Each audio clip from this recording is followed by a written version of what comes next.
이재명 대통령이 김혜경 여사와 공동 명의로 보유하고 있던 경기도 성남시 분당구의 아파트를 부동산에 매물로 내놨습니다. 강유정 청와대 대변인은 이 같은 사실을 공지하며 이 대통령은 거주 목적의 1주택 소유자였지만 부동산 시장 정상화의 의지를 국민께 몸소 보여주겠다는 의도로 풀이된다고 밝혔습니다. 이 대통령은 해당 아파트를 전년 실거래가나 현재 시세보다 저렴하게 매물로 내놨다고 강 대변인은 전했습니다. 해당 아파트는 이 대통령이 1998년 매입한 뒤 거주해왔으며 퇴임 이후 돌아갈 사저로 거론돼 왔습니다.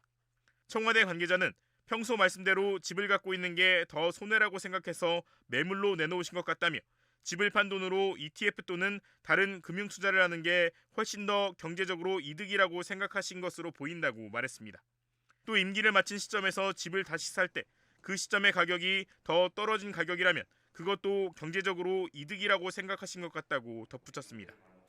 이 대통령은 어젯밤 자신의 SNS에 정책 수단을 총동원해 다주택자는 물론 주거용 아닌 투자 투기용 1주택자도 보유보다 매각이 유리한 상황을 만들 거라고 말했습니다.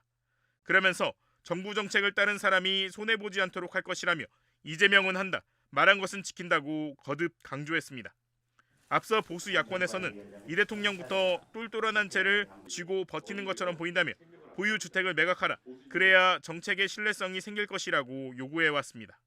특히 6채의 다주택 보유자로 알려진 장동혁 국민의힘 대표는 대통령이 팔면 나도 팔겠다고 말한 적이 있는데 6채 빨리 파셔야 된다니까요. 한 채만 남기고 다 팔아야 돼요. 예. 아 이거 다 주택자 이거 난리 났어요 이거. 저 끝나고 우리 같이 대통령 발음은 바를게요. 대통령이 실제로 집을 매물로 내놓은 만큼 장 대표가 어떤 판단을 할지 궁금하다는 의견도 나오고 있습니다. 이번에 매물로 나온 이 대통령의 분당 아파트는 전용 면적 164제곱미터 규모로 이 대통령은 29억 원의 매물을 내놓은 것으로 알려졌습니다. 매물이 지금 올라왔나요? 네.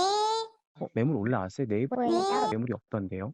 광고는 안 하고 올라왔습니다. 10월 입주면 그때 세입자가 그때 나가시는 거죠. 같은 단지의 같은 면적 아파트는 현재 29억 5천만 원에서 32억 원까지 매도 호가가 형성돼 있습니다.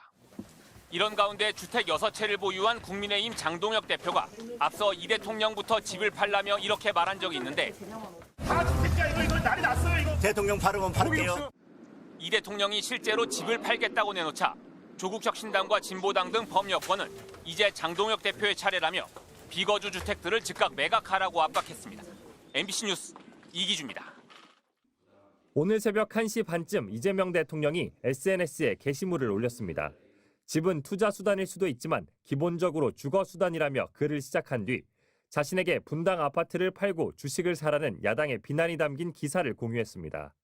그러면서 청와대 오찬에 돌연불참한 국민의힘 장동혁 대표를 향해 장 대표에게 조용히 여쭤보고 싶은 게 있었다며 국민의힘은 다주택자를 보호하고 금융과 세제 등 특혜를 유지해야 한다고 보느냐고 물었습니다. 이어 소수의 투자 투기용 다주택 보유를 바람직하다고 생각하느냐고도 물은 뒤 설마 그 정도로 상식이 없지는 않을 것이라고 지적했습니다. 최근 국민의힘을 중심으로 부동산 정책에 대한 비판이 거세지자 직접 야당 대표를 거론하며 다주택자 규제의 정당성을 강조한 겁니다. 그러면서 규제 강화 필요성을 모를 리 없는 국민의힘이 무주택 서민과 청년의 주거 안정을 위한 정책에 납득하기 어려운 이유로 비난해 안타깝다고 직격했습니다. 요새 그 서울 수도권은 지금 집값 때문에 시끄럽죠. 저항 강도가 만만치 않습니다. 그래도 이게 뭐 아파트 한 평에 3억씩 한다는 게 이게 말이 됩니까 그게? 국민의힘은 다주택자를 보호하려 한다는 프레임을 야당에 씌우고 있다며 선과 악의 흑백 논리이자 선동이라고 맞받았습니다. 이 대통령의 주장을 두고 정책 실패를 기득권 수호로 몰아가는 전형적인 편가르기이자 저급한 꼼수라고 한 겁니다. 한편 서울 집과 어머니가 살고 있는 지방주택, 상속 지분 등을 포함해 주택 6채를 보유하고 있는 장동혁 대표는 충남 보령의 시골집 사진을 공개하고 대통령의 SNS 글 때문에 95세 노모의 걱정이 크다며 이 대통령의 주장을 에둘러 비판했습니다. MBC 뉴스 정상빈입니다.